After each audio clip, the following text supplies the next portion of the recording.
আমার বাচ্চারা রেস্টুরেন্টের এই চিকেন উইংসটা খেতে খুবই পছন্দ করে। তাই এখন আর রেস্টুরেন্ট থেকে অর্ডার না করে বাসায় বানিয়ে দিলাম। ওরা তো খেয়ে খুবই খুশি। রেস্টুরেন্ট থেকে নাকি বেশি মজা হয়েছে। তো রেসিপিটা আপনাদের সাথে শেয়ার করছি। এখানে কিছু চিকেন উইংস নিয়েছি। উইন্সটা ভালো করে ধুয়ে আমি পানি ঝরিয়ে রেখেছিলাম। এবার এক্সেস ওয়াটারটা একটি টিস্যু দিয়ে মুছে নিয়েছি। এবার এখানে দিয়ে দিচ্ছি ১ চামচ আদা রসুন পেস্ট, ১ চামচ পাপরিকা, ১ চামচ গরম মসলা, সাথে দিয়ে দিলাম ১ চামচ ধনিয়া গুঁড়া, আধা চামচ জিরা গুঁড়া, এখানে ১ চামচ ভিনেগার দিয়ে দিয়েছি। সাথে দিয়ে দিচ্ছি ১ টেবিল চামচ সয় সস, এখানে আরও দিয়ে দিচ্ছি অল্প করে লবণ। লবণটা একটু কম দিবেন কারণ এখানে হচ্ছে সস ইউজ করা হয়েছে। সসে কিন্তু পর্যাপ্ত পরিমাণ লবণ থাকে। এবার সবকিছু খুব ভালো করে হাতে মিক্স করে নিচ্ছি। মিক্স করা হয়ে গেলে আমি এখানে দিয়ে দিচ্ছি পেরি পেরি সস। এই পেরি পেরি সসটার কারণেই কিন্তু এই উইংসটার মধ্যে একটি পেরি পেরি ফ্লেভার আসবে। সাথে দিয়ে দিলাম ১ টেবিল চামচ এখানে টমেটো সস আর দিয়ে দিলাম হচ্ছে তেল।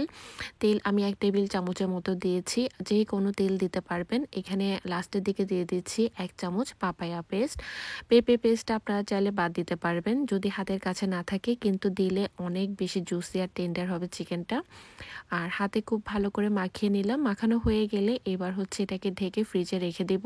ঠিক ০.৫ ঘন্টা থেকে ১ ঘন্টার জন্য আপনারা রেখে দেবেন। আমি ০.৫ ঘন্টার জন্য ফ্রিজে রেখেছিলাম।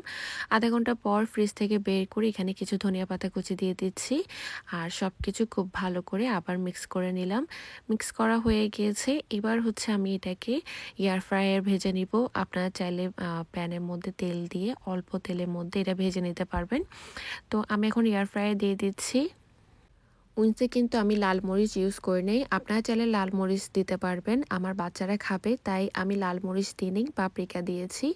তো যাই হোক, এখন হচ্ছে আমি এটা এয়ার ফ্রায়ার নিয়ে নিলাম আর ১৮০ ডিগ্রিতে ১৪ মিনিটের জন্য এটাকে আমি হচ্ছে এখন ফ্রাই করব। আমার এয়ার ফ্রায়ার কিন্তু এখানে উইংসের অপশনটা আছে।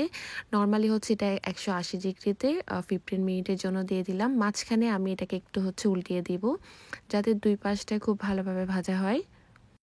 তো এখন সব কয়টি উইংস আমি উল্টিয়ে দিয়েছি আর উল্টিয়ে আমি হচ্ছে আবার এয়ার ফ্রায়ার দিয়ে দিলাম।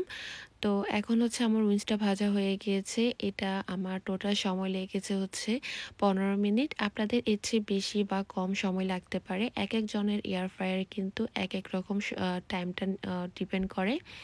তো এখন দেখেন এটা কিন্তু ডান। তো এখন হচ্ছে আমি প্লেটে নিয়ে নিচ্ছি। আর এটা খেতে কি পরিমাণ মজা আপনারা না বানালে বুঝতে পারবেন না। বানিয়ে বাচ্চাদের সামনে দেওয়ার সাথে সাথেই দেখবেন শেষ করে নিচ্ছে। বাচ্চারা খুব বেশি পছন্দ করে এইসব খাবার, বাইরের খাবারগুলা। উপরে একটু চিপস দিয়ে দিলাম আর ধনিয়া পাতা কুচি দিয়ে দিলাম আর তৈরি হয়ে গেল অসম্ভব মজার পেরি পেরি চিকেন উইংস। বাচ্চাদেরকে একটু ডিফারেন্টভাবে খাবার দিবেন। বাচ্চারা দেখবেন খুব পছন্দ করে খেয়ে নিবে। সাথে বাচ্চার বাবাও কিন্তু উইংস খুব বেশি পছন্দ করে। আমার হাসব্যান্ড সবসময় রেস্টুরেন্টে গিয়ে উইংসই অর্ডার করে। I don't know Y. তো যাই হোক, দেখেন চিকেনটা কতটা জুসি হয়েছে, কতটা সফট হয়েছে। তো আশা করি আজকের রেসিপিটা আপনাদের ভালো লেগেছে। যদি ভালো লেগে থাকে তাহলে কমেন্টে জানাবেন। সবাই অনেক বেশি ভালো থাকবেন, সুস্থ থাকবেন। আমাদের জন্য দোয়া করবেন। আল্লাহ হাফেজ।